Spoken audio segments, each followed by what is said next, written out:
ঢাকা আইনজীবী সমিতির 23 ব্যাচের পক্ষ থেকে ইফতার মাহফিল ও বর্ষপূর্তি অনুষ্ঠান অনুষ্ঠিত হয়েছে। গত সোমবার রাজধানী ঢাকার একটি রুফটপ রেস্টুরেন্টে এই অনুষ্ঠান আয়োজন হয়।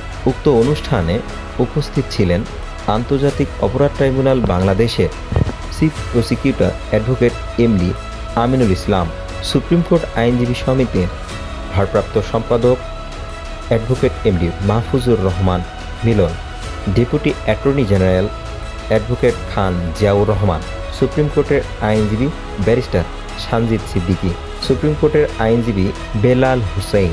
উক্ত অনুষ্ঠানে আইনজীবীদের পেশাগত মানোন্নয়ন ও আইন পেশার মান উন্নয়ন নিয়ে আলোচনা হয়। অনুষ্ঠানটির সার্বিক তত্ত্বাবধানে ছিলেন অ্যাডভোকেট নবী Pappu, advocate Kamrul Islam, advocate Saiful Islam, advocate Hussain Ahmed জীবন, অ্যাডভোকেট ইয়াসিন আরাফাত লিওন এবং অ্যাডভোকেট শাহিন হোসেন।